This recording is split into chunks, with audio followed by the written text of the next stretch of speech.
Boa noite a todos que estão nos assistindo. Estamos começando uma live muito importante para conversar sobre o Fundeb.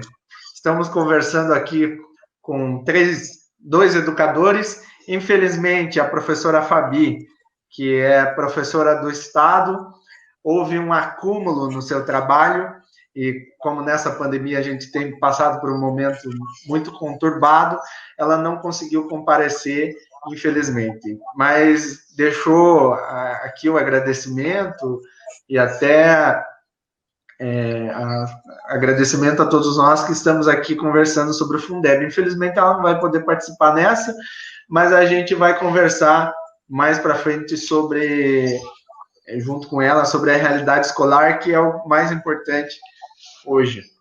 Então, estamos aqui com o professor Fábio Renato, ele que foi meu professor na Gerar, então conheço há um bom tempo aí, eu era bem menor do que eu sou hoje, e a gente já se conhece há um tempo importante. Ele é graduado em Logística pela Faculdade Machado de Assis, graduado em Pedagogia pelo Centro Universitário Uninter, cursando pós-graduação em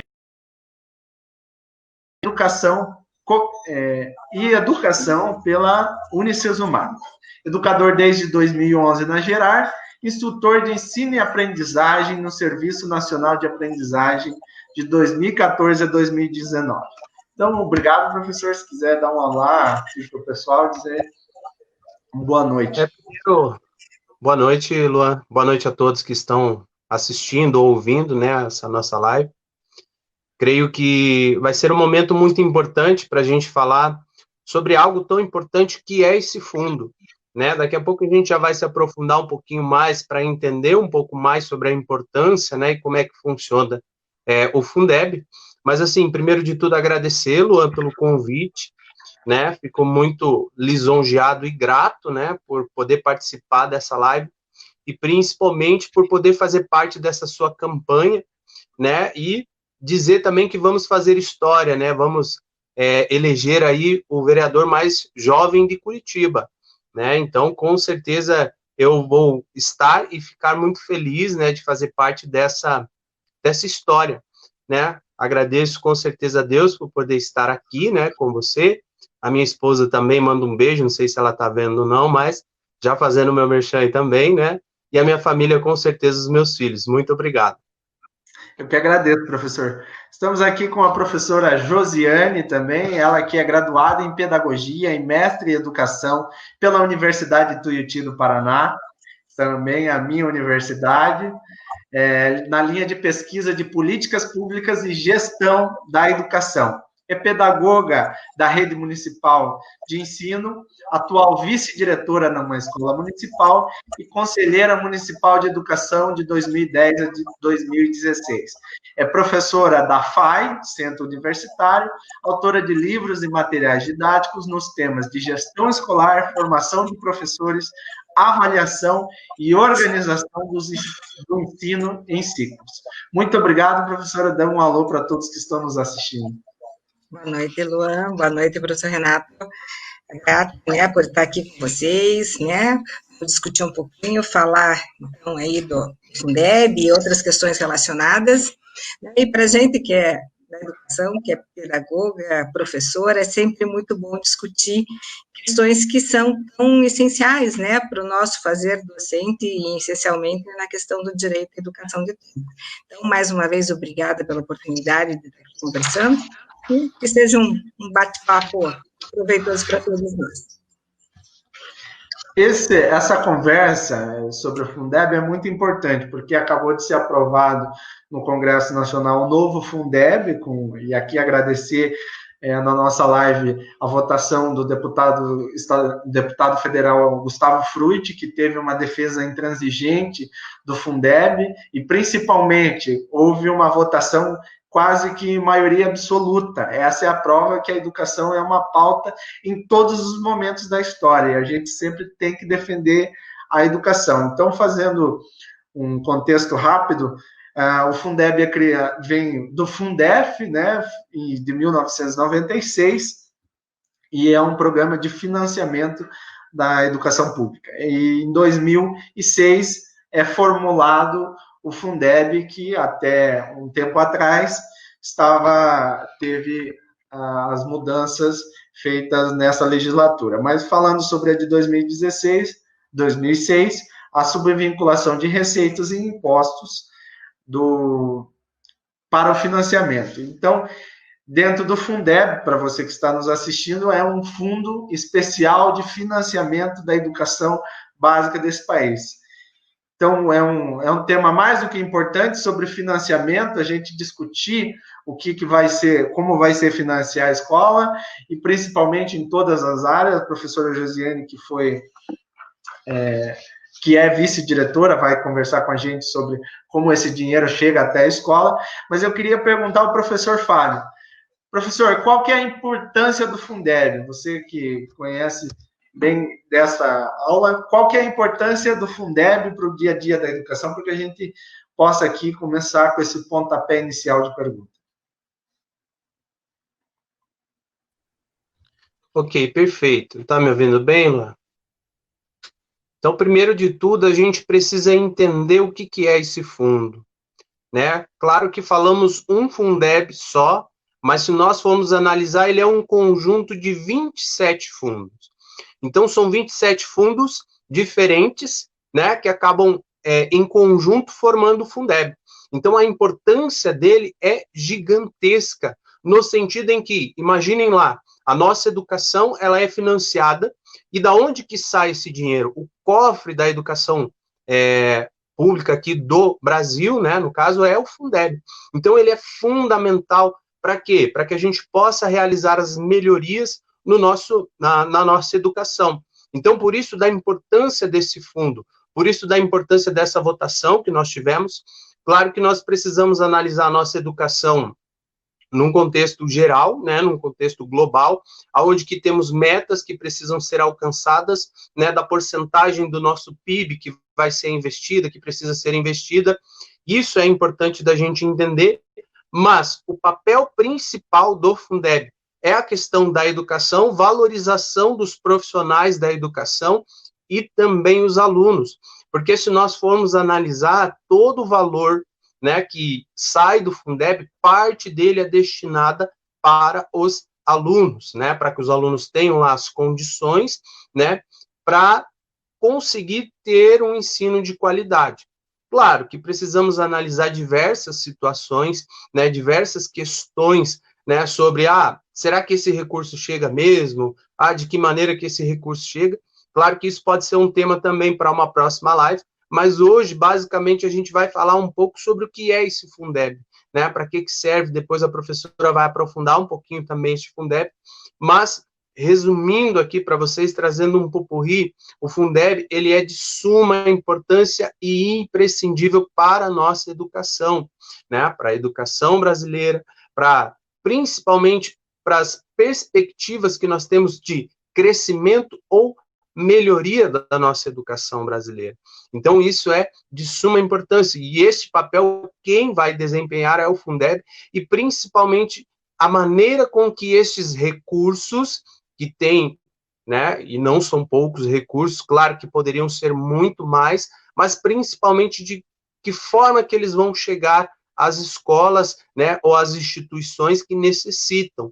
Claro que, se nós formos analisar o Fundeb, ele vai impactando em todos os momentos. Claro que vai chegar lá no ensino médio, no ensino básico, em algumas faixas, o valor dele destinado ao aluno, ele acaba sendo um pouquinho maior, um pouquinho menor, e isso é normal devido à distribuição, né, que este fundo ele tem, ok? Que bacana essa explanação, porque todos esses fundos de financiamento, e a professora Josiane deve entender muito bem, é complicado para os pais entenderem como que chega esse financiamento, e é uma live como essa a gente pode explicar com clareza para a população, como que chega o dinheiro até a escola. E pensando nisso, eu queria conversar com a professora Josiane, como que o Fundeb se aplica no dia a dia da escola? Você, como vice-diretora de uma escola municipal, como que chega esse financiamento até o dia a dia e de que maneira é investido em sala de aula? Assim, Luan, deixa só, me permita até, como você mesmo disse, é importante para os pais saberem, né, da onde vem esse dinheiro, esse financiamento. Como o professor já disse, o nome é Fundeb, é o fundo, né, maior fundo de desenvolvimento da educação básica e de valorização dos profissionais da educação, mas esse Fundeb, é como se a gente pegasse, né, e tivesse, vamos dizer, 27 cumbuquinhas, 27 cofrinhos, né, que são, nesses cofrinhos, vamos dizer assim, esse dinheiro, ele é decorrente de impostos, né, impostos que são de municípios, de estados, todos contribuem nesses cofrinhos, vamos dizer assim, né, que vão gerar esses 27 fundos, né, que também são complementados por uma verba da União, que daí agora, né, no novo Fundeb, esse percentual de destinação orçamentária e também de arrecadação da União vai ser escalonado, gradativamente isso vai estar aumentando. Então, é importante que a gente saiba que, às vezes, impostos que muitas vezes a gente nem se percebe, né, do nosso cotidiano, por exemplo, o ICMS, e todos nós devemos sim pedir as notas fiscais, é um imposto que ele reverbera, ele migra, né, o percentual dele ali, o fundo, né, dos municípios, que vai depois estar impactando lá, ajudando a criar esse fundo maior, que é o Fundeb. Então, são vários impostos que eles vão contribuindo nessa arrecadação para gerar esse fundo maior, que vai constituir, né, o financiamento da educação brasileira. Veja como são questões que muitas vezes, né, são, como você disse, desconhecimento da grande maioria da população, mas que são importantes para a gente estar compreendendo, né? Depois a gente, se for o caso, a gente pode até falar um pouquinho mais sobre isso. Aí você me perguntou como que esse Fundeb, né, como é que ele chega, como é que ele se concretiza, vamos dizer assim, né, no cotidiano da escola. Então, assim, a gente tem que pensar, eu acho que, primeiro, anteriormente eu participei de uma outra live, né, que foi me perguntado, né, se investimento, nessa questão de aplicação, de destinação de recurso na educação, se era investimento ou era despesa. Eu parto do pressuposto que é sempre investimento, né? A gente não pode esquecer que educação é direito, né? É direito de todos, quer dizer, é importante que a gente, né, enfim, tenha muita clareza que a oferta, né, o desenvolvimento, a garantia, né, de um ensino de qualidade para a população é um direito, né? E aí a gente tem que entender, né, que nesse contexto, né, quando esse Fundeb, ele agora, enquanto sendo caracterizadamente, né, colocado como definitivo, ele passa a fazer parte do texto da Constituição Federal, ele não tem mais aquela periodicidade, como esse ano findaria, né, o Fundeb que estava vigente, tá? Então, agora a gente tem, né, ele colocado e definitivamente, né, implementado, isso vai ser, um aspecto muito positivo, é uma vitória, a gente pensa assim, né, da educação brasileira, e isso vai, né, pensando que, enquanto, eu pelo menos acredito muito na educação enquanto direito de todos, na importância disso, do desenvolvimento, não só do ser humano, mas, né, em desenvolvimento da sociedade como um todo. Então, esse é um aspecto muito interessante e muito importante, tá? Mas aí, falando especificamente de como esse Fundeb, né, chega lá no dia a dia da escola, né? Então, assim, esse fundo, né, ele vai ser destinado, né, ele vem via ali Ministério da Educação, enfim, e ele vai ser destinado às secretarias de educação, tá? Um percentual, né, ele vem para ser destinado. A gente não pode esquecer que, como ele também se destina ao pagamento da folha de pagamento, Curitiba é uma cidade inclusive, um percentual bem significativo, bem grande do Fundeb, destina a sua folha de pagamento. Tá? Então, aí já tem uma importância, porque se a gente entender que o profissional, né, valorizado, o profissional bem remunerado, o profissional bem formado, né, enquanto formação continuada, isso deve ser ofertado, né, responsabilidade da mantenedora, isso vai repercutir enquanto um trabalho pedagógico de qualidade, então aí a gente já tem, né, o primeiro viés de como isso chega lá na escola. Eu acredito que toda a população, todos nós, queremos ter sempre profissionais, né, competentes e muito eficazes naquilo que fazem. Né? Mas também existem, né, a gente não pode esquecer, né, é importante saber, e até, voltando um pouquinho, me desculpe, né, a mantenedora, ela vai estar garantindo o quê?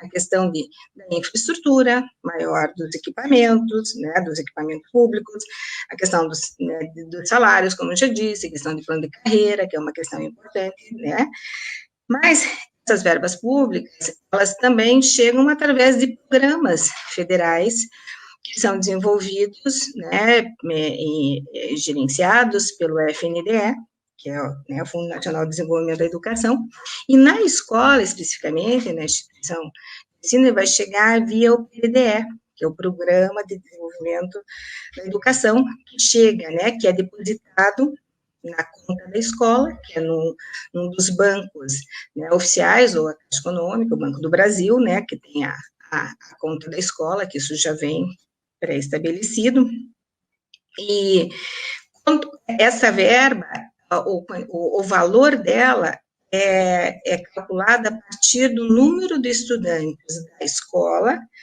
que é levantado pelo censo escolar do ano anterior. Então, nesse ano de 2020, a verba que se recebe, ela decorre, né, do número de alunos que se fechou o ano letivo de 2019. Esse levantamento que é feito do censo escolar, no final do ano, é o que vai direcionando, né, aí o quantitativo, né, financeiro para essa destinação aí dessa verba.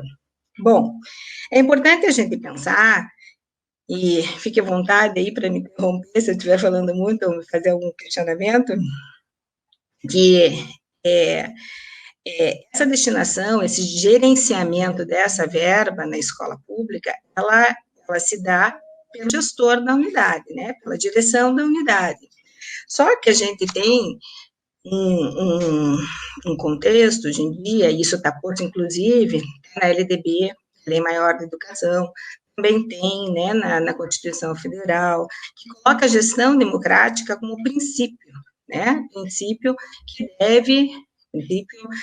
deve estar norteando os processos educacionais.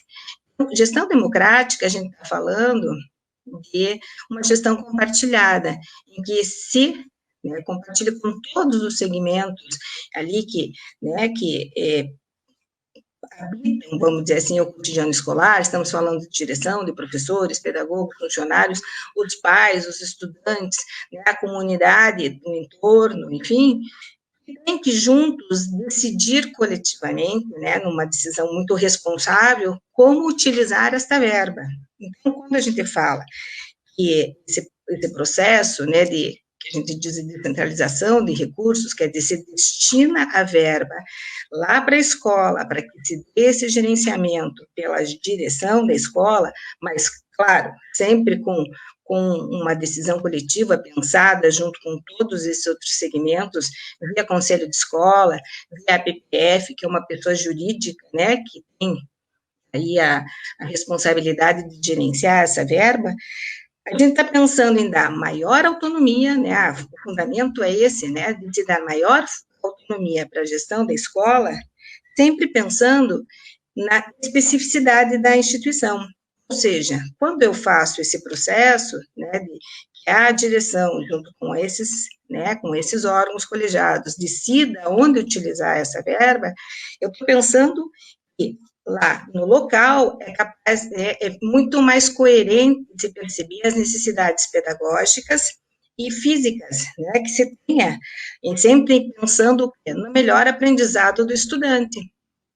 Então, isso, né, se dá de uma forma muito mais efetiva, porque uma coisa é vir via, por exemplo, o mantenedor e dizer, olha, você vai fazer a reforma, vamos dizer, aqui, hipoteticamente, dos banheiros, mas não é os banheiros que precisam ser reformados naquele momento. Eu posso estar precisando de alguma outra situação de infraestrutura dentro da escola, que dentro daquilo que é estabelecido e autorizado pelo programa, né, e possa ser usada a verba, eu possa estar utilizando.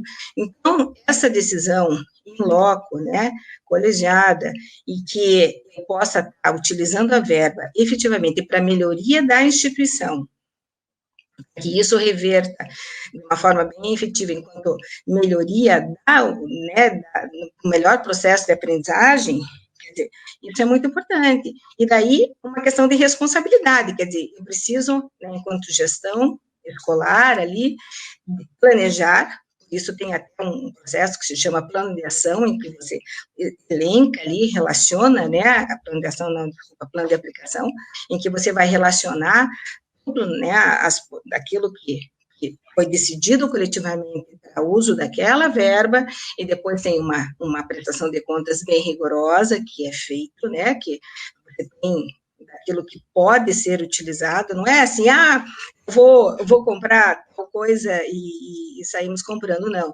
É sempre com 3 orçamentos, é sempre pensando no menor custo, o mesmo equipamento, sempre esses orçamentos.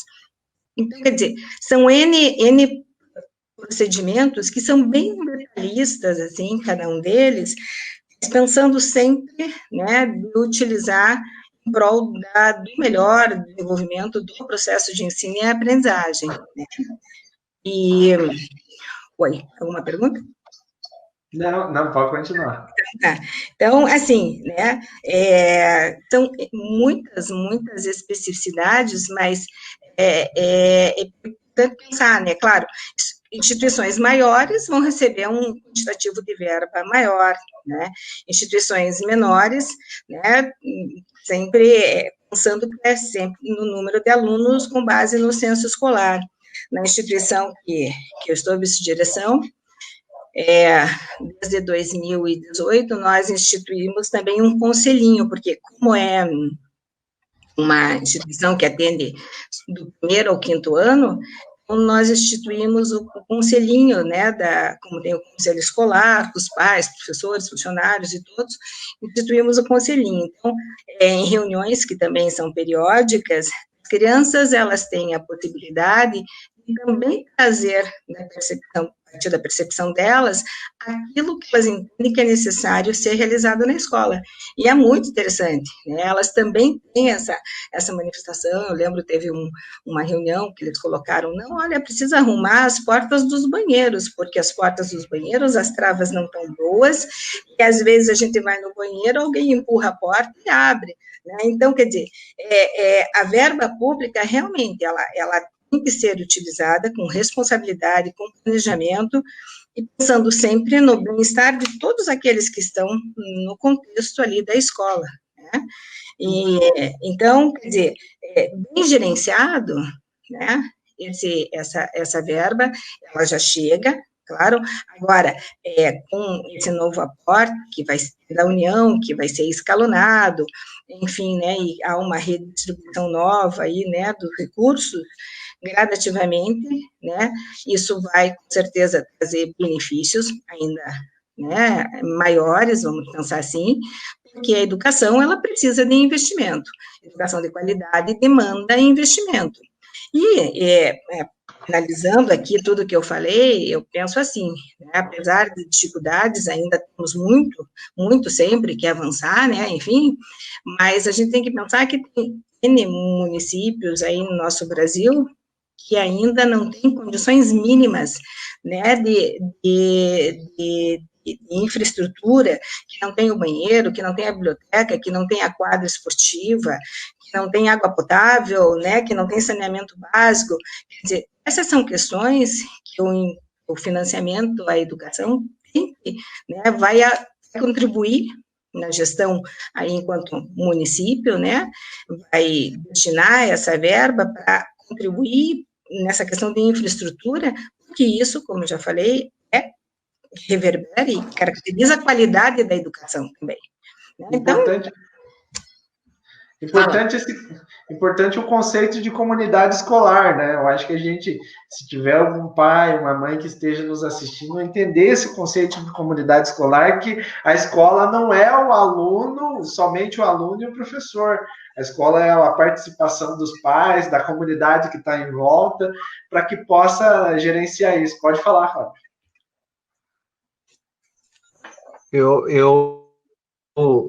Eu costumo dizer, sabe, Luan, que essa participação, não só dos pais, mas de todos os atores envolvidos neste processo, é fundamental. E eu costumo dizer sempre, Luan, que é interessante da gente pensar e observar que, como, à medida em que o aluno vai avançando os anos escolares, os pais começam a se distanciar. E não pode ser assim, né? Porque se a gente for analisar, enquanto a criança está lá na creche, qualquer apresentação, os pais estão lá. Né? E muitas vezes na escola, lá, quando está lá no 6º ano, 7º ano, quando a escola chama, eles já imaginam que o filho aprontou alguma coisa. E muitas vezes não é isso. Às vezes a escola quer discutir outras questões que muitas vezes os pais eles acabam não participando, né? Não estando junto ali com os seus filhos. E eu acho que isso é importante também, sabe, Lu, da gente trazer, e principalmente complementando essa fala, né, da professora Josiane, a importância que tem a participação dos pais nesse processo. Claro que o aluno, ele precisa desenvolver... Falar, professor, desculpa. Não, que isso. Claro que o aluno, ele precisa desenvolver essa autonomia. O Luan lembra muito bem, né, Luan? Eu trabalhava demais isso com vocês, a busca por essa autonomia, né, por serem sujeitos ali pensantes, né, sujeitos protagonistas, mas também os pais, eles precisam estar neste processo ajudando os alunos, né? E nós precisamos, então, nós, como instituição, eu falo como um geral, né, precisamos analisar essa imagem, que imagem que está sendo passada, né? Por que vai se perdendo essa proximidade que os pais tinham lá na escola, lá na creche com a criança, com o passar dos anos, isso vai ficando cada vez mais distante dos pais estarem presentes ali na escola, né? Normalmente o pai só vai quando o filho foi lá e aprontou, fez alguma coisa, fez isso, fez aquele outro, ou quando a escola chama, o pai já pensa que o menino quase colocou a escola abaixo, e nós precisamos mudar isso, né? Será que agora com os recursos que estão por vir, né, os recursos do Fundeb, que estão por chegar nessas instituições, será que a gente consegue melhorar isso também, né? Isso eu falo para os pais que estão assistindo a gente, né? Que fiquem mais próximos dos seus filhos lá na escola, não só na educação infantil, mas nos anos seguintes, e até mesmo os pais que têm os filhos aprendizes. Muitas vezes a gente tem uma dificuldade muito grande, sabe, em conversar com os pais, para discutir o desenvolvimento do filho, para, de repente, falar sobre o desenvolvimento do filho. E isso se dá em todos os anos escolares, a importância que os pais têm neste processo. Professor Josiane. Claro. Tem que ligar o microfone. Tá ligado. Eu falo pouco, né? Então, enfim, é uma coisa que é uma temática que, se a gente começar, o pensamento vai puxando uma coisa e outra, quando vê, a gente está falando um monte. Mas essa questão, professor Fábio, que você coloca, né, da questão da participação, realmente concordo, eu acho que é importante, porque, assim, a gente busca, né, é uma questão que está sempre muito destaque, a questão da importância, necessidade que a gente tem com a qualidade do ensino, especificamente, né, eu acho que a qualidade no ensino público ela é muito cara, ela tem que acontecer, né, até porque, voltando até o que eu trouxe ali no início, né, são dinheiro público, né, é arrecadação de impostos, quer dizer, todos nós temos esse compromisso com a qualidade, esse compromisso, essa responsabilidade e o direito de buscar isso, né, de questionar essa questão, né, da qualidade do ensino que está sendo ofertado. E esse questionamento, quando eu falo, é no sentido da participação, né? Se os pais se fazem presentes, se eles conseguem acompanhar, né? Claro, a questão do monitoramento ali da frequência do seu filho é uma coisa importante, né, pensando nas faltas, em evasão, em repetência, né, é uma questão importante. A questão do processo de, né, de aprendizagem, de estudar para a sua prova, de ter a responsabilidade com a sua tarefa, claro que é importante. Agora, fazer presente, contribuir, né, pelo desenvolvimento daquela instituição, se fazer, né, responsável também, abraçar a instituição no sentido assim de querer entendê-la como uma instituição pública, né, numa determinada comunidade, e tem uma função social muito importante, a escola naquele contexto, para desenvolvimento da própria comunidade. Eu penso que é extremamente relevante, extremamente importante, né, que as famílias realmente participem, queiram estar presentes, queiram estar inteiradas, né, e que tragam, né, a sua participação cada vez maior no cotidiano da escola pública, né, seja o CMEI ou seja, né, a escola. E para que os professores, a direção consiga desenvolver os planos, né, pedagógicos que existem em cada escola. Mas agora uma pergunta para o Fábio. Fábio, com a aprovação do novo Fundeb, quais que serão as mudanças que a gente pode esperar na aplicação do recurso? A gente já conversou sobre a importância, já conversou sobre a experiência. Quais mudanças que a gente pode esperar sobre isso? Olha, Luan, a esperança ela é muito grande, né? Porque é aquela questão como a professora trouxe, né? Infelizmente, vivemos uma precariedade de alguns lugares, né? Lugares mais longínquos, mais afastados aí das grandes capitais, e isso agora é a minha percepção, né? É o que eu espero. Eu espero que esse recurso ele chegue de maneira satisfatória para esses pequenos municípios também, né? Essa questão de ele ser baseado pelo número de matrículas, mas principalmente que esse recurso ele chegue da melhor maneira possível. Para quê? Para que as escolas, as instituições, elas possam melhorar não só, claro que o ensino ele é fundamental, a qualidade do ensino é fundamental, mas também nós precisamos ter uma estrutura adequada, né? Uma estrutura que atenda a necessidade do aluno, que o aluno, né, muitas vezes, infelizmente, é uma realidade que muitos estados e alguns municípios menores acabam enfrentando, de o aluno ele vê a escola somente como um lugar onde ele vai se alimentar, porque a realidade dele é muito difícil, mas dele ver aquele ambiente escolar como uma possibilidade dele ter novas descobertas, né, dele poder chegar naquele lugar, ter uma boa carteira, ter um bom quadro negro, né, um bom quadro lá escuro, onde o professor consiga lá escrever todas as orientações, todas as atividades, porque muitas vezes tem alguns alunos que enfrentam uma realidade do professor nem ter quadro para escrever as atividades. Então, essa é a minha esperança, Luan, que este recurso, que esse nosso Fundeb, esse novo Fundeb que foi aprovado recentemente, que ele possa destinar os recursos para aqueles que realmente necessitam e principalmente para aqueles que estão utilizando de maneira correta, da melhor forma possível, que eles possam ainda receber um aporte ainda maior para que aquilo se torne ainda melhor, para que aquela instituição, né, para que o ensino daquele lugar, ele se torne ainda melhor.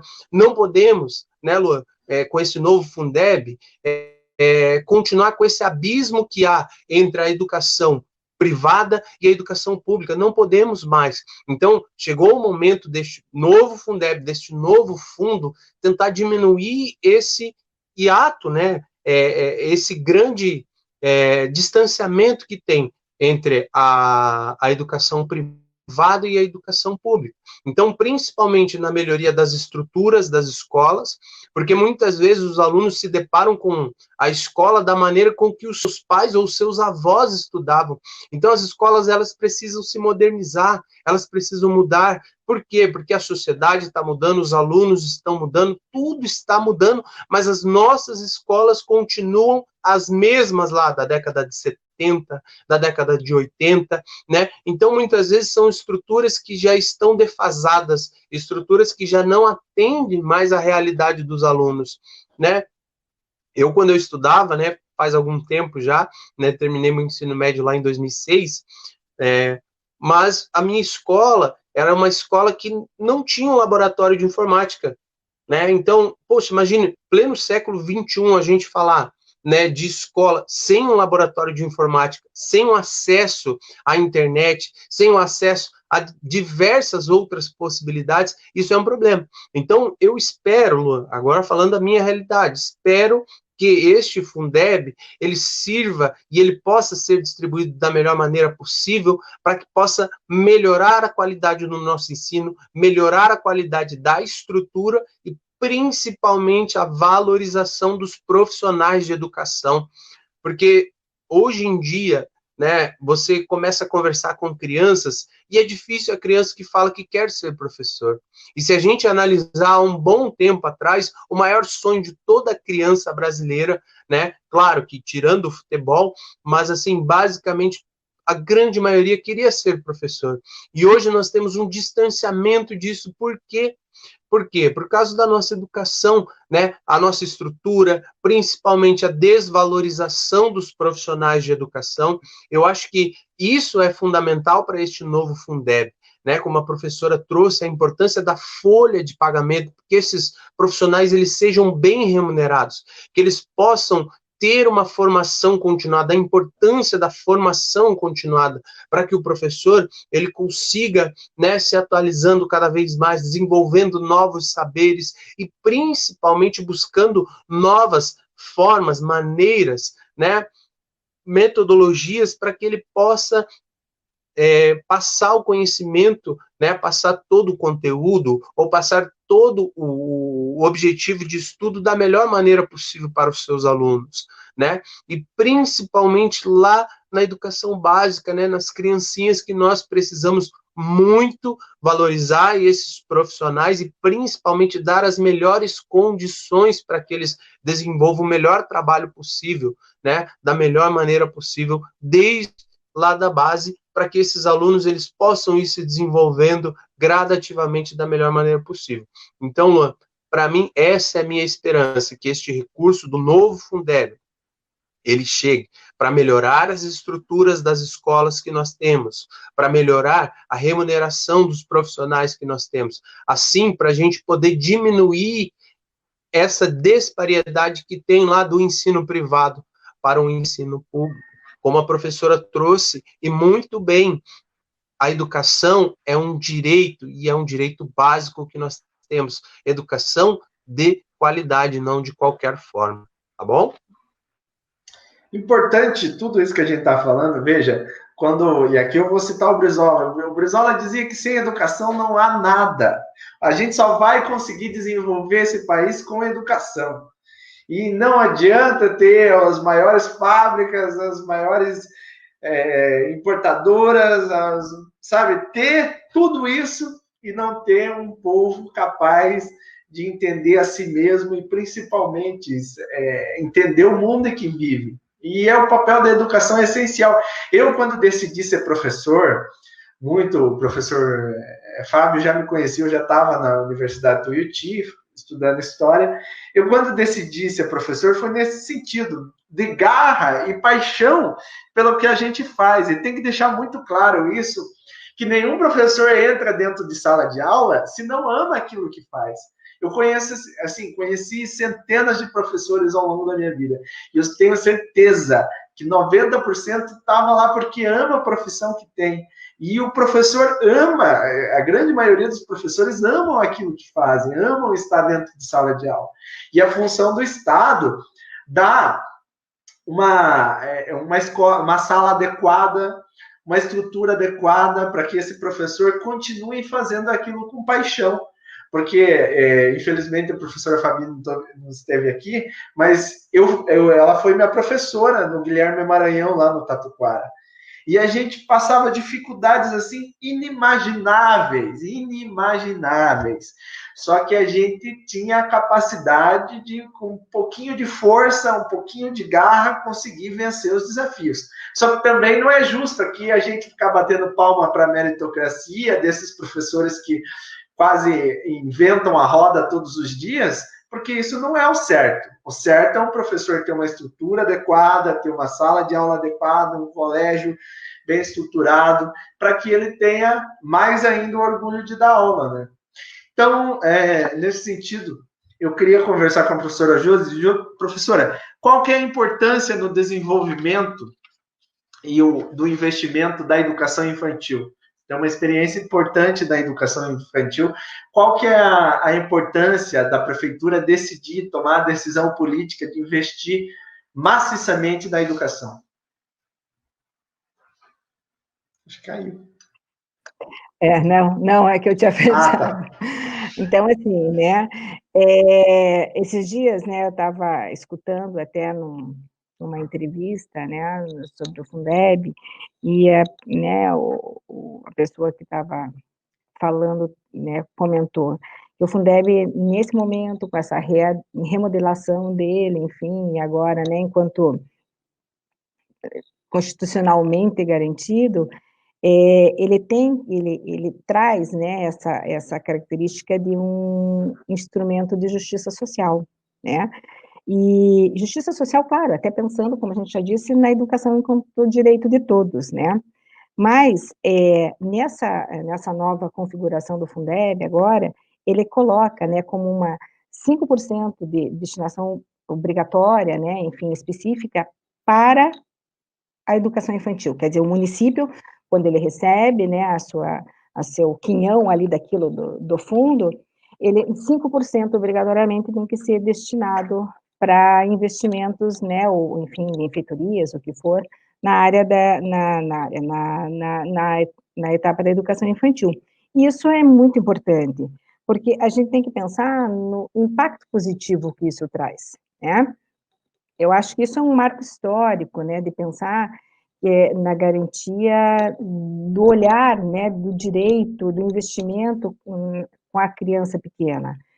Porque, hoje em dia, sem dúvida nenhuma, né, o grande gargalo que a gente tem na educação, a grande demanda de vagas está na educação infantil, né? A gente tem muito mais procura do que temos vagas disponíveis, né? Então, eu pessoalmente, e acredito sim, até, né, da experiência que tenho, e até de muitas, né, muitas outras, ouvindo, né, muitos outros teóricos também aí, nessa discussão, inclusive políticos também, enfim, a gente não tem como não reconhecer, né, que o impacto positivo que essa destinação de 5%, obrigatoriamente, quer dizer, é o mínimo, nada impede que o gestor público destine mais do que 5%, né, para esse investimento na educação infantil, vai fazer com que, com certeza, a gente melhore aquilo que já falamos todos aqui, essa questão de infraestrutura, né, de investimento, de construção de novas creches, novos CMEs, enfim, porque lá na ponta, né, a destinação da verba vai chegar e também vai ter que passar por todos aqueles processos, como a gente já falou anteriormente, que já acontecem lá, né, para a escola, a questão da lisura, do planejamento, do rigor, da responsabilidade da verba, e utilizando isso sempre em prol da criança, na compra né, do material didático, na compra, né, de uma adequação de mobiliário, numa reforma que for, que seja, claro, viável de se fazer com a verba que se tenha, mas esse olhar cuidadoso com a educação infantil, porque por muito tempo se pensou-se tanto, né, na questão do ensino fundamental, o ensino médio já são os maiorzinhos lá, e a educação infantil, né, acabou ficando um pouquinho esquecida, mas eu penso que agora, né, enfim, essa destinação obrigatória, ela vai trazer para a grande maioria da população brasileira aí, né, das crianças pequenas, de 0 a 5 anos, esse olhar específico, muito mais cuidadoso e muito mais responsável de todo gestor público, né. Muito importante isso que a gente está discutindo, porque olha a dificuldade que é você reconhecer um gestor público, né? Tentar colocar na cabeça dele a importância de se investir em educação, porque é muito mais fácil você tomar a decisão de fazer investir em infraestrutura, é muito mais fácil você tomar a decisão de investir em asfalto, investir em algo que as pessoas consigam ver, do que investir em educação, porque quando você investe em educação é muito difícil que as pessoas começam a reconhecer, porque não é um investimento que se faz do dia para a noite, é um investimento a médio e longo prazo. E a educação infantil, né, enfim, a gente que é da educação costuma dizer, né, que a importância da base, né, claro, ensino fundamental, alfabetização é importante, mas a educação infantil, que é a fase do desenvolvimento da criança ali inicial, né, em que ela é um momento, claro, mais lúdico, é um espaço de ludicidade, né, é a questão do brincar mesmo, mas a importância que isso tem para o processo de desenvolvimento do ser humano e depois para o processo de aprendizagem, né, é coisa que às vezes passa despercebido por muitos, né, e a gente que é da educação, né, isso é tão caro, isso é tão importante, e aí como você falou, a importância né, de um gestor público, né, de uma boa equipe na área da educação que tenha compreensão disso, né, lute por isso, implemente isso, que, né, enfim, que são coisas importantes, afinal de contas, né? Não, eu concordo, professora, e principalmente na educação infantil, a importância que ela tem, e muitas vezes as pessoas, né, ou a comunidade no geral, elas acabam não enxergando, né, porque é um momento ali em que temos diversos aspectos que precisam ser trabalhados para as crianças, né? Quem sabe se a nossa educação infantil ali, né, na base ela fosse um pouquinho diferente, a nossa comunidade, né, o nosso país teria mais pessoas pensantes em aspectos importantes, né? Pessoas que debatessem mais sobre política, porque todos esses aspectos eles podem ser abordados desde cedo com as crianças. E hoje, infelizmente, nós temos algumas situações que fazem as crianças, ou todos, até os adultos, terem aversão a determinados assuntos, porque eles não são trabalhados lá desde criança. A gente pode citar aqui muitos exemplos. Um que grita demais é a educação no trânsito. Olha o tanto de problema que a gente tem em questão de trânsito, que podem ser trabalhadas lá na educação infantil com as criancinhas. A questão de meio ambiente, várias situações, várias possibilidades que muitas vezes, né, as pessoas não enxergam que o momento mais importante é lá na educação infantil. É eu ensinando aquela criança, né, o descarte adequado. É eu ensinando aquela criança a ela dar preferência, porque tem dias que você sai no trânsito, parece que é uma disputa louca, né? Aonde que parece que querem colocar 5 carros no espaço de um só, porque chegou primeiro, porque eu. Então, muitas vezes, esses aspectos, eles são deixados de lado. Então, Luan, mais uma vez, a importância deste recurso do Fundeb, para que ele dê condições para os educadores, para os professores, para os pedagogos, os diretores, todos os atores envolvidos neste processo, que é a nossa educação, que eles possam atuar da melhor maneira possível, né? Principalmente falando, né, da questão da escola pública, né? Isso que é o mais importante, a importância desse recurso que vai chegar, e essa é a minha esperança, Luan. E você falou de um tema relevantíssimo, que é a questão do trânsito. A gente tem que ensinar as crianças para que as crianças ensinem os pais. O Gustavo conseguiu, na gestão dele, fazer uma escola de trânsito. Eu tive a oportunidade de conhecê-la.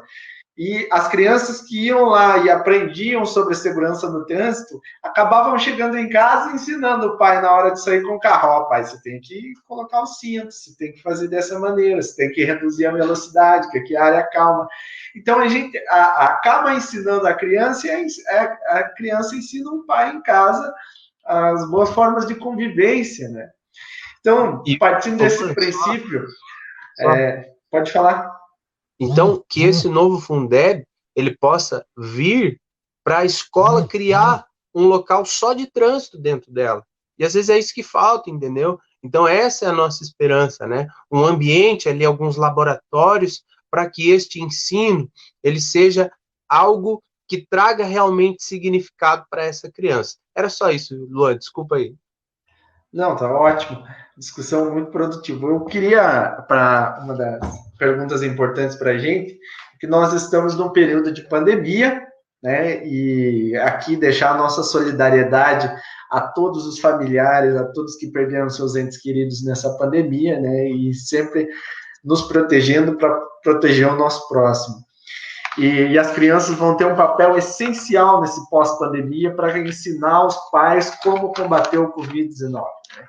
Então, partindo desse princípio, eu queria fazer uma pergunta. Quais que serão as mudanças esperadas no retorno do pós-pandemia da comunidade escolar? Antes de começar essa live, a gente já estava conversando sobre isso, que o que a gente pode esperar desse pós-pandemia. Claro que é um momento aqui lúdico de tentar imaginar o futuro. O Darcy Ribeiro, quando foi secretário de Educação do governo do Rio de Janeiro, tinha uma proposta que era todo ano juntar os professores e os professores pensarem sobre o futuro da educação do Rio de Janeiro. E o que a gente chama de brainstorm hoje, o Darcy já fazia isso lá em 1986, 1987. Então, nesse sentido, como que a gente pode esperar esse pós-pandemia e o que a gente tem que ensinar às nossas crianças para que também ensinem os pais? Posso começar aqui? Claro. Então, tá. Então, assim, eu acho que vai ser um período de grandes desafios. Já está sendo, né? Se a gente pensar até aqui, né, do momento que iniciamos tudo isso, que as aulas foram suspensas, né, e nós estamos todo dia nos reinventando, né? Nos reinventando para tentar minimizar dificuldades e situações que a gente nunca tinha sequer imaginado que ia vivenciar. Então, eu vejo que na retomada, né, quando nós, enfim, que tudo isso cessar, porque vai passar, né, em algum momento tem que passar, enfim, vai ser um momento de grande desafio, né, já está sendo e será aí. Professora, eu acho que fechou o áudio. Abrir, né? Aí. Porque eu vejo assim, sabe, Luan, eu vejo que não será uma retomada, sabe? Não vejo como a gente pegar e tentar, agora nós voltamos para a escola, então vamos voltar e fazer como fazíamos antes, né? Como fazíamos antes, que eu digo antes da pandemia. Não será mais assim, né?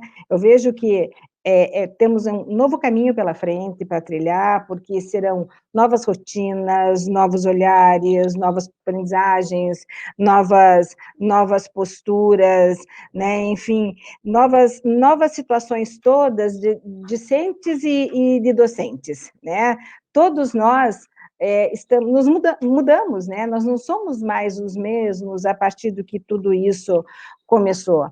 Então, eu vejo que vai ser um momento ainda maior de muita discussão, né? Eu acho que a discussão colegiada, a discussão com quem está na ponta, com as direções, com os professores, com os pedagogos, né? É um momento que ele vai ter que acontecer, né? Porque às vezes se pensa no contexto macro, mas tem que pensar lá no chão da escola, como é que é essa ideia, como é que esse trabalho ele vai acontecer, vai se efetivar mesmo, né? Eu acho que é essencial a questão de apoio a alunos, a professores, né? Porque as pessoas mesmo estão muito né, mexidas, confusas, né? Enfim, e eu estava lendo esses dias um texto, né? Um texto, uma reportagem que alguém dizia assim: a gente vai ter que cuidar, porque você veja, nós vamos entrar, até o professor acho que no início falou, né? A questão do isolamento, distanciamento, né? Distanciamento. Então, a escola, vamos dizer que vai tentar se organizar de repente, distanciando, né, inclusive, né, as crianças, enfim, vamos pensar aqui nos pequenos, inclusive, e tal. Se eu vou ter que trabalhar com distanciamento, eu vou ter que rever as minhas práticas pedagógicas, quer dizer, encaminhamentos, trabalhos, sabe aquela coisa de aglomerar que criança gosta, de abraçar, de fazer trabalho junto, aquelas coisas? Isso não vai dar, eu não vou poder fazer mais isso. Então, quer dizer, as minhas práticas pedagógicas também terão que ser revisitadas, né? E aí o cuidado que eu tenho que ter, porque a gente já avançou pedagogicamente nos últimos anos para modelos, né, para concepções pedagógicas que superaram aquilo que Paulo Freire fala da educação bancária, né, do professor só transmitir o conteúdo. Mas, de repente, eu vou entrar numa organização pedagógica que não vai permitir essas interações. Quer dizer, então, vai precisar realmente de muito estudo, muito apoio, para que eu não retroceda pedagogicamente. Quer dizer, se eu não posso aglomerar, se eu não posso juntar, então eu só vou transmitir informação, quer dizer, isso não pode acontecer. Né? São os desafios, ele além da estrutura, além de financeiro, além de financiamento, além de tudo, tem essas questões pedagógicas que são extremamente importantes. A gente está vivendo um tempo aí, né, momentos, então, de dificuldades, de perda de empregos, e muitos, enfim, né? Isso pode repercutir como evasão escolar, a gente pode ter muita criança, né, sendo tirada de escola para ajudar a questão né, por conta de empobrecimento das suas famílias. A gente tem uma questão de demanda de vagas que está acontecendo atualmente de uma forma muito acentuada, né? Famílias que estão tirando seus filhos das escolas privadas e buscando as vagas nas escolas particulares, nas escolas públicas, desculpa, né? Então, quer dizer, esse é um desafio, a questão da vaga, né? A questão da racionalização dos gastos, e nós temos que pensar, enquanto cada um de nós, nas nossas casas, as mantenedoras, as prefeituras, né? A gente tem que ter essa racionalização do gasto, né? Eu vejo, por exemplo, a questão o aumento da utilização da verba com a questão de materiais de limpeza, eu vejo isso na escola. Esses tempos a gente, né, comprando mais álcool gel, mais produtos de limpeza, comprando outros equipamentos de segurança, nessa questão de tapetes higiênicos, né, termômetros, isso quer dizer, uma demanda para a utilização do recurso público que a gente não tinha antes, que também vai impactar, né? Então, isso, né, como o professor falou anteriormente, a questão dos protocolos de higiene que nós vamos ter que incorporar, isso vai ter que ser implementado, né, a questão do fortalecimento do diálogo com as famílias, que a gente já veio fazendo isso via WhatsApp, que nós vamos precisar cada vez mais, né, de estabelecer isso, para a questão do distanciamento, mas, ao mesmo tempo, da aproximação com essas famílias, porque a gente precisa desse envolvimento com a família.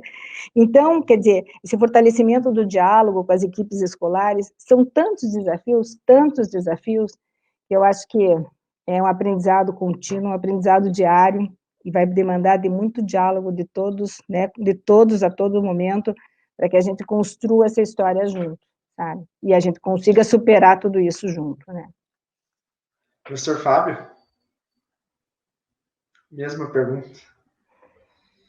Olha, Luan, é um desafio muito grande, né? Como a professora disse, né? Se a gente for analisar, é um acelerador de futuro, né? Porque, assim, além de ser o desafio educacional que a gente já tem na educação brasileira, né? Temos algumas situações que precisam ser melhoradas, que precisam ser mudadas, né? Nós vamos ter também agora esse desafio sanitário. Então, o professor que tinha que se preocupar com como o seu aluno estava absorvendo os conteúdos, agora ele também vai ter que se preocupar se o aluno dele está lavando a mão ou não, né? Isso são coisas que vão ter que ser pensado como fazer isso. Como que, em vez de eu perguntar, Joãozinho, você está entendendo as contas que estão sendo feitas? Eu tenho que começar a perguntar, Joãozinho, você aprendeu a lavar sua mão? Você conseguiu lavar sua mão? Joãozinho, você foi no banheiro e tinha papel para você utilizar? Então, isso são desafios que essa pandemia, ela trouxe e está propondo para a nossa educação. E nós precisamos, então, enfrentar todo né, esses desafios. A professora trouxe a questão da necessidade de vagas, aumentou em 50%, 50% de aumento na quantidade de pessoas pedindo vagas para as escolas públicas, municipais e estaduais. Então, olha o problema. Então, no momento em que tem que distanciar, está chegando ainda mais pessoas, né? No momento em que nós precisamos, então, remodelar tudo, estamos recebendo uma avalanche de pessoas de outras localidades, né, de outras realidades que estão chegando para nós agora. Então, Luan, eu vejo isso como um desafio, um grande desafio, né, para este novo normal, como muitos falam, né? Um novo normal que precisa ser enfrentado, que precisa ser destrinchado aí, porque a gente não sabe ainda. Estamos muito na especulação, estamos especulando demais. Que é interessante ressaltar também, né, Luan, que tem muitos países que estão abrindo as escolas, mas já estão fechando. Por quê? Porque a taxa de contaminação está sendo muito alta. Teve a França, recentemente abriu escola, mas teve que fechar porque já teve 90 contaminações. Então, esses são desafios que a gente precisa pensar. Então, se a gente for analisar também os protocolos que estão sendo propostos, de troca de máscara a cada 2 horas. Gente, como que eu, como professor, educador, vou ver isso? Como que eu vou ter que parar lá, de repente, a minha explanação, né, Lua? Você está falando ali do Brasil Imperial, você vai ter que parar, deixar de falar lá do Dom Pedro e falar, ô, João, você trocou a tua máscara, João? Se você não trocou, João, você não vai poder estar aqui, né? Então, olha a dificuldade, olha o desafio que, né, nós como professores, nós como educadores, vamos ter, né, nessa retomada, né? Claro que não podemos ver somente como negativo. Pode haver mudanças e melhorias, com certeza. De repente, vai diminuir o número de alunos em sala. Opa, isso é positivo, né? Na questão educacional, na questão de ensino, isso é positivo, porque muitas vezes, né, temos salas com muitos alunos e o professor não consegue dar a atenção devida a todos eles. Mas e a questão do custo, como a professora trouxe, né? Como que eu vou contingenciar esse recurso? Como que eu vou ter que gerenciar esse recurso? Esse vai ser um problema. Poxa, em vez de lá eu ter que comprar 1 galão, né, de desinfetante, 1 galão lá de água sanitária, agora eu vou ter que comprar 3, 4, 5, não sei. Olha o tamanho do desafio que a gente vai ter. Claro, né, que se a gente for analisar, tivemos muitos avanços, porque eu acredito que muitos não imaginariam ter tantas aulas online como estamos tendo agora, né? Essa proposta de ensino híbrido, parte dele presencial, parte dele online, é interessante? É interessante. É uma alternativa? É uma alternativa. Então, esses são vários aspectos que estão ocorrendo, né, que estão sendo apresentados para tentar enfrentar essa nova realidade, esse novo normal, sabe, Luan? Então, como eu disse, alguns eu vejo com bons olhos, né? Outros já nem tanto, vejo muito mais como uns desafios muito difíceis, né, para serem transpostos, né? Okay? Muito importante, a gente já está chegando a 1 hora de live aí, agradecer a todos que estão nos assistindo até agora, e eu acho que eu queria fazer outra pontuação muito importante, que é o pós-pandemia, a educação, saúde, todas as áreas que abrangem o investimento social, né, a seguridade social, tem que ser maciço. A gente não vai poder pensar nos próximos anos no Brasil sem investimento na área da saúde, sem fortalecimento do SUS, sem fortalecimento do próprio Fundeb, das secretarias, das escolas, porque esse vai ser o grande desafio do milênio, pensar na proteção à vida das pessoas. Eu acho que esse é o grande desafio do próximo milênio. A gente não pode pensar mais com as práticas do século passado.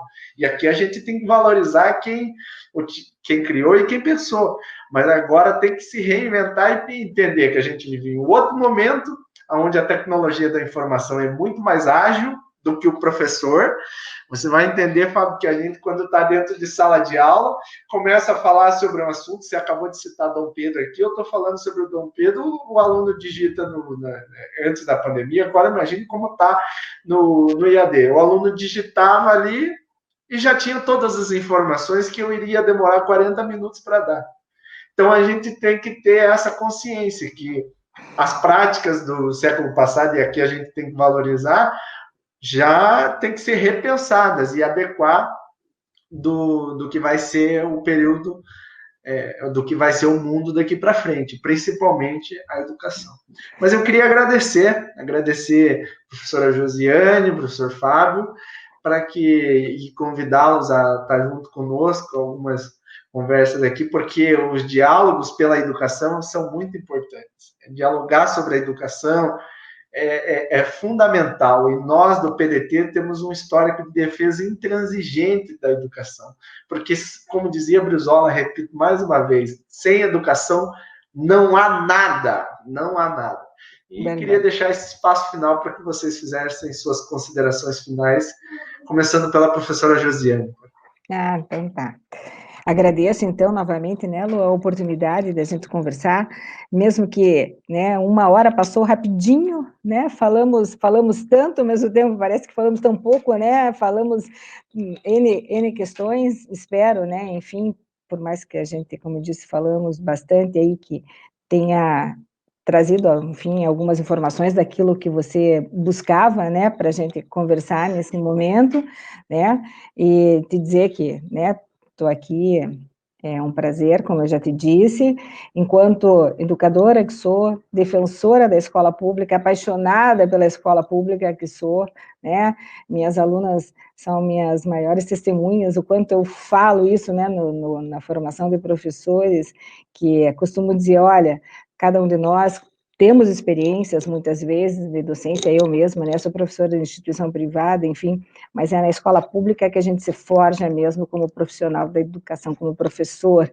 né, ali, eu acho que é o diferencial na formação, é o diferencial na docência, então, né, eu acho que é um espaço privilegiado na formação de todos nós, né. Então, obrigada pela essa oportunidade de poder conversar um pouquinho sobre a nossa escola, né, e, enfim, e sempre que precisar, conte comigo, tá bom? Muito obrigado. Obrigada. Professor Fábio. Olha, Lu, só agradecer, né, pelo convite, por poder te ver mais uma vez, claro que, né, pelas ondas da internet, mas com certeza de poder te ver o quanto você cresceu, né, como você falou, e eu poder participar deste momento, deste crescimento, é algo, assim, indescritível, né, agradecer mais uma vez a você pelo convite, né, me coloco à disposição, né, sempre que precisar aí, estou aqui, e principalmente espero aí, aos que estão assistindo, que a gente tenha trazido um pouquinho mais de informações para vocês, que vocês possam entender um pouquinho mais da importância que é o Fundeb, a importância principalmente que a educação tem no processo de uma formação de uma sociedade mais justa, pensante, uma sociedade mais atuante, né? E com certeza eu espero também que vocês estejam vendo as ações que esse menino aí, este pré-candidato, menino modo de dizer, né, um homem já, este pré-candidato está fazendo, está se articulando para poder fazer algo bom para a nossa cidade, bom para a nossa comunidade. Então, eu acho que isso é importante, que todos que estão nos assistindo vejam, porque o Luan é um menino que eu tenho certeza que vai entrar lá e vai fazer diferente, que não vai fazer a velha política, que, como ele diz, vai reinventar, vai fazer diferente. E é isso que a gente precisa, pessoal, de pessoas que estejam dispostas a fazer diferente. Porque para fazer o mesmo, tem um monte. Se a gente sair na esquina, já tem 10, 15, 20 pré-candidatos. Mas com propostas e principalmente com uma visão diferente, é só o Luan, minha gente. Sangue novo. Obrigado, professor. Obrigado pela fala, fico muito emocionado de ouvir isso, porque quem foi seu aluno e hoje recebeu o apoio do professor é grandioso. Então, muito obrigado a todos que nos assistiram e continuem acompanhando aqui as nossas redes sociais, que mais conversas, mais diálogos sobre diversos temas a gente vai fazer aqui no Facebook. Então, muito obrigado e boa noite. Até mais, professor.